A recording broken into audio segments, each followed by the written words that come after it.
Welcome into Eye on Northeast Kansas, the podcast. I'm your host, Melissa Brunner. This is where we recap the top interviews you've heard this week on Eye on Northeast Kansas, the TV show. You can catch it Monday through Friday, 4 o'clock Central Time, live from our WIBW TV studios. If you're not in the area to catch us on the air, you can catch it live streaming at WIBW.com. Another great week filled with great guests. This is the time of year with lawmakers in town where we start talking about advocacy on a wide variety of fronts. We also enjoy being able to bring you questions and answers with some of our legislative leaders. We've had the House Speaker and the Senate President on board. The House Democratic leader was here shortly before Christmas. This past week, Senate Democratic leader Dinah Sykes joined us in the studio. It has already been week 2 of the legislature, a busy week for lawmakers as they have a tax bill on the way to Governor Laura Kelly's desk. Senator Sykes touched on that and some of her other top priorities. Senator Sykes, welcome to you. Appreciate you being here. Yeah, thanks for having me, Melissa. It's been a busy week in the legislature. Yesterday, the Senate passed the Republican-backed tax cut bill. The House passed it today. It is now on its way to the governor. That is not a proposal that you support. What are your concerns with the Republican plan? It's not. So I do not support a flat tax. I think it's dangerous and it's going to put us in some jeopardy in those out years. So we're going to go back to crippling roads, underfunded schools, all of that. But also the process. I've been in the legislature for 8 years. We have never done anything like this. Suspending the rules, going in, kicking Democrats off committees, bringing a conference committee to the floor. So it's unprecedented, and I really respect the committee process, and we didn't do that. And so hopefully we're able to sustain what I'm assuming will be a governor's veto on this bill, and then we can have some honest conversations about tax relief for Kansans. It was 2 votes shy of the margin needed for an override in both the Senate and the House initial votes that were held. Senator Masterson was here last week, and he said, you know what, we have compromised. We have compromised on the property tax position, on the retirement tax position, on the sales tax position, the income provision. Would you compromise at all on what they're saying? And why not? If it's a give and take thing and everybody's key word here is compromise, where's the Democratic compromise been? So I think the compromise is we can look at all of those issues, but a flat tax is very regressive. And I mean, honestly, there is a group of Kansans that if this goes into effect, their tax rate went from 3.1 to 5.25%. So that is a significant increase for some of our lowest earning income Kansans. So that is where the issue is. How do we make sure that it's tax policy that's going to help our low and middle class Kansans? The bill that passed the Senate, 20% of Kansas, our high earners, are going to get 70% of that relief. I do support, the food sales tax increase going faster. Looking at some property tax relief, definitely that Social Security piece. But the flat tax, let's look at that. And if we need to look at tiers or things like that, that's where the compromise is. Okay, governor's veto is expected, so the debate will continue. Medicaid expansion, how do you plan to take a different approach with the Republican leadership in order to advance that in some way, shape, or form? Well, I think the governor this summer going across and really getting business input in this and talking to the community members. Our hospitals are in dire need, especially in rural Kansas. So, she has tried to make this bill finding all of the complaints that they think whether it's work requirements or all of these, and she's tried to kind of call their bluff on it. But I do think over almost 80% of Kansans support Medicaid expansion. So again, I have always supported Medicaid expansion. Again, we have come for a compromise there. This is not a perfect bill in my opinion, but willing to have that compromise. So it was introduced both in the House and the Senate. So I'm hoping to have, a committee hearing and actually some honest conversations about that. Those have obviously been the 2 headline issues. What is another area of focus that you would like to see this session? So early childhood, it's been a passion of mine since I was elected, and investing in our youngest Kansans, I think, pays off dividends moving forward. Again, the governor had a task force that went around the state talking to providers and family members. How do we work with some of those barriers to child care, but both on the family side and the provider side. They've done a lot of changes for rules and regulations that are sitting on the Attorney General's desk waiting to go into practice, and then also trying to put all of those early childhood under one umbrella. So you're not having to go through the Department of Health and Environment for some things, and education, kind of a one-stop shop.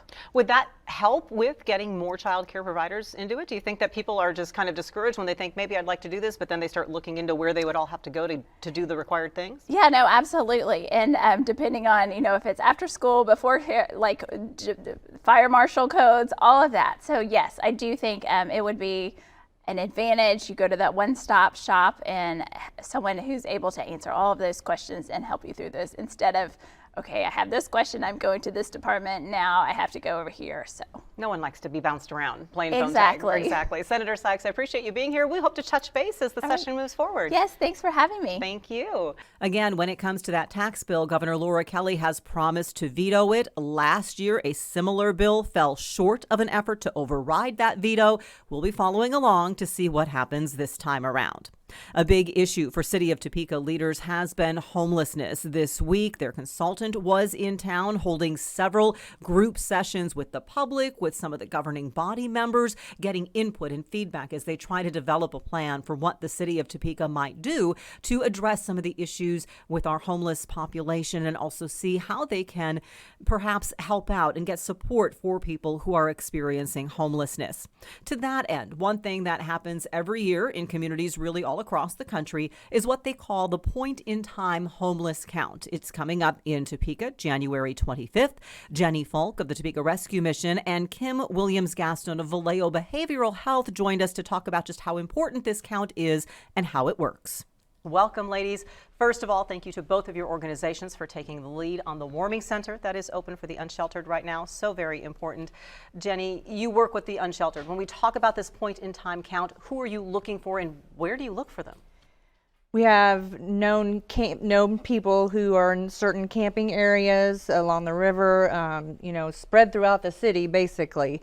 And so it's important to know those locations so that we can go to them and find them, especially in circumstances like we are now, to bring them into the warming center. But those are also the same locations we go to do the point-in-time count. And you also go to them throughout the year to give services. Yes. Why is it so important, Kim, that we get an accurate count on knowing just how many people in Topeka out there are experiencing homelessness? So the accurate count is so important to the logistics of our community and the resources that we end up getting after the count is finalized. We are able to then bring funding into our community based on the information that we provide. And what are the challenges with doing this, whoever wants to weigh in, on only one day? Yeah, right? That's very difficult. Yeah, exactly. So, it's all about building relationships all throughout the year. And so that's so helpful to both teams and all the partners. There are 15 community partners this year participating in the point-in-time count, which is huge compared to years past. That's a much greater number. So that's great. But the relationships that we build throughout the year allow us to know where to go to find them. And so that is super helpful for us being able to get accurate numbers. And not that anybody would want to see the number of people experiencing homelessness increase. Some people think, well, that'd be a bad headline to see. The reality is, if you don't know, we don't get enough funding to meet the needs of what the actual number is, correct? What sorts of services do we provide throughout the year? Matt? Yes, so I'm excited that Point in Time will be stationed at the Mobile Access Partnership. That'll be the first time that they've had somebody there taking surveys. So not only do our outreach teams go out into the camps looking for individuals to do the surveys, there are social services agencies that do those as people come to them for food banks and that kind of thing. So MAP has been added to that list of partners that will be taking surveys there. And you can help connect them with resources too, right? Some of these are kind of in-person things where people can show up and get connected with help. Yes. And that's a huge contributor to why so many community partners were added this year. KDHE will be going out, they'll be doing vaccinations and doing testing. I think JAAA will be doing some testing. So there's lots of community resources that are providing and pulling into this that is going to be a really great thing for our homeless community. Well, here's how all of you can help as well. The point-in-time homeless count for the city of Topeka is 6 a.m. to 7 p.m. Thursday, January 25th. If you are homeless, or if you know someone who is, maybe you see somebody who's kind of in your neighborhood and you don't know if the folks at TRM are going to know where to find them, call 785-368-0168. People also can visit 620 Southeast Madison during that designated count time frame in person, help people be counted, so then the city in turn and all these great organizations like TRM and Vallejo are able to help them. Ladies, thank you. Appreciate you sharing the word. Thank you. Again, January 25th is the day that count takes place. People who are affected by the issues surrounding Alzheimer's disease will be coming to the capital city in February. The Alzheimer's Association is holding its Kansas Advocacy Day. A lot will be happening, and they do have some priorities they hope to bring to lawmakers as well. Margaret Hayden with the Alzheimer's Association outlined what those priorities are. Thank you so very much, Margaret. Appreciate it. Yeah, thank you so much for having me back today. This is a whole day to learn and really to empower when you think about it. How does the Advocacy Day work? Yes, thank you for asking that. Advocacy Day, we start off by having keynote speakers come in, really share with us some research insights, what's going on in the state, and then we have advocacy training. And then we head over to the Capitol building to meet with our state legislators and say, here's what we need from you to support our Kansans living with Alzheimer's and dementia. What do you need from lawmakers to support them this year? You have several priorities. Let's first of all talk about respite funding is one of them. What will you hope lawmakers can help you achieve there? Yes, so this year we are asking for $600,000 in respite funding, with 10% of that going to the area agencies on aging. I promise this won't be as many tongue twisters for people joining us on Advocacy Day, but we really need to support those supporting people with Alzheimer's. We have over 85,000 Kansans supporting those with Alzheimer's, and we need to do a better job of helping take care of them. What about first responder training? That's another one of your priorities. What are you hoping to achieve there? This year with first responder training, we're looking to set a minimum standard across the state. We have a lot of different first responders doing a lot of great trainings, but there's no state minimum. And so we want to establish what should that be, and then how do we provide those resources to first responders when they're working with people with Alzheimer's or other dementias. It can take some special skills because you never know how someone's going to react when they're going through that. Exactly. And if they are not in their familiar setting, they might act differently than they would if they were at home. And so we really want to bring those resources to the people that need them. One way to bring resources, you are talking about establishing a statewide Alzheimer's Disease Advisory Council. What would you hope to achieve through that? This council, we are looking to have private and public figures be on this council to really help the state prepare its dementia and Alzheimer's plan. Kansas, we continue to have an aging population, and we know that 1 in 9 people ages 65 and over have the potential to develop Alzheimer's disease, and we need to start looking out for those folks today. Kind of sounds like Dusty Nichols in the emergency management procedure. We want to get ahead of it before it catches us by surprise and we're not ready to respond. The Kansas Advocacy Day is coming up February 6th. Who should attend, Margaret? This is open for anyone who is looking to make a difference and be the voice of those with Alzheimer's and other dementias. I would love to see someone from all 105 counties in Kansas be represented on Advocacy Day. Free event? Free event. You can find the registration link at alz.org/Kansas City. That's the Heartland chapter that we are in. I also have a direct link to that I'll post on WIBW.com. That address is a little confusing, so that's why I put that one on the screen so you can remember that, or check WIBW.com. Margaret, thank you so very much. A lot of good work being done. Appreciate you. Thank you. Thanks for having us. Again, February 6th is the day, and you can find the information and you can register at alz.org/Kansas City. We also are looking at women in farming. Of course, women have long been involved in agriculture, but they are going front and center, taking more active roles than ever and getting support, some special support to do that. The Women Managing the Farm Annual Conference is coming up in Manhattan, February 14th to 16th.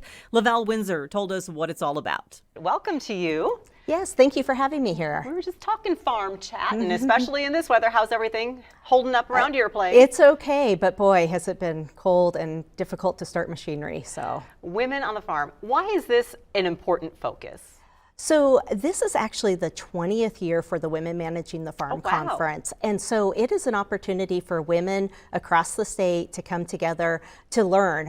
It's about a day-and-a-half long conference, and it's for women that are actually producers. It might be women that are more in a support role on the farm, perhaps women that own land and they have somebody else who farms for them, or maybe they're just in the agricultural professions. And so they all can come together and learn together and choose different breakout sessions and so forth that they can learn from. What are the current trends when it comes to women in agriculture? Because I will just tell you one thing. Sorry, but it is not the ladies are in the kitchen waiting for the guys to come in from the field. Yeah. Women are out there getting it done. Well, and really, honestly, it has been for a long time. Absolutely. I mean, both of my grandmothers worked on the farm and my mom did as well, but they were not necessarily recognized in those numbers. So the 2017 Ag Census did show an increase in those numbers. Some of that is how they calculated it, but there's also just more women coming back to the farm that they are the producer as well, both on some smaller operations as well as larger operations as well. So what sorts of sessions will you have at the conference that maybe perhaps are unique to some of the concerns that women have? So we have 4 keynote sessions that everybody attends, but then we have several breakout sessions as well. And those breakout sessions, they focus on finance and business, family and life balance on the farm, legal things, production as well. So people can kind of mix and match whatever fits their needs and what they want to learn about or learn a little more about. Are women facing any challenges in terms of being respected in agriculture? Because as you mentioned, the financial part of it, for example, I sometimes wonder, well, if a woman comes in and says that to the banker, who perhaps is a man, and says they want a loan to buy some land, are they getting looked at like you aren't going to know what you're doing? Or are they gaining respect? Are people of all genders learning that men, women are equally successful in agriculture? Well, so I think you could probably find any of those in agriculture, but I think there's a tremendous trend of women being more respected. One, a lot of women grew up in agriculture, so they were doing the work all the way along, and there's just so many more women involved in agriculture as well. And if you look at like Ag Econ department at K-State, there's a lot of women that are in those, and a lot of professional women as well involved in agriculture. Good to know. So they want to go to this conference. They are looking for you. The Women Managing the Farm Conference, 14th to the 16th at Hilton Garden Inn in Manhattan. This is the last day for early registration. So if you want to register, get on there now and get your registration in. It does go up by $25 after today. There is a student rate as well. So if you're perhaps a younger person interested in agriculture, just $75. WomenManagingTheFarm.com is where to go. Lavelle, appreciate you being here and keep everybody safe in the cold and snow. We're not done with winter yet, are we? Yes. Well, thank you so much. You bet. The full conference schedule and registration information can be found at WomenManagingTheFarm.com. Lots of good information there as well. A little bit of fun this week with an announcement from the Greater Topeka Partnership. It's going to be a throwback time for their annual meeting. Their theme is Totally Topeka, and it will feature a totally rad, totally awesome musical guest. John Coop with GTP filled us in. Welcome to you, John. I'm so glad to be here. We posted this on WIBW.com and had an alert a short time ago, and it has had us singing in the newsroom ever since. Those of us of a certain age. Those who are younger are going, what are you talking about? Okay, so what's the big news? What is the big theme for this year's So this year's meeting? theme is Totally Topeka. So we're going back to the 80s. We're actually doing it in Westridge Mall in the food court. So we started thinking about this quite a while ago, and we really want to talk about all of the things that we have done. I've only been here 7 months in Topeka, and it is amazing to me how many ribbon cuttings we do. That there's a new restaurant right on the corner from GTP going up. And I mean, all the time there's something going on, and this community gets so excited about it. So we really want to talk about the things that happened in the past, which was what got us into the 80s thing, and then what we're going to be doing. Right. And how does the mall really encapsulate both ends of the spectrum, both kind of the past of what was the heyday of Topeka development, but also the future? Because of what's happened with the mall, why is the mall really the perfect logical choice here? Because there's so many great things about ready to happen to that mall. And, the person that we're announcing, Tiffany. We have her photo. We can put her photo up if you'd like, because she was the mall queen. She started her concerts. She was underage, so she couldn't go into concert series, in bars and, and whatnot, and do that. So she actually started in malls, and the video is filmed in a mall. The video for I think We're Alone Now is in a mall. Yes, I was watching it today.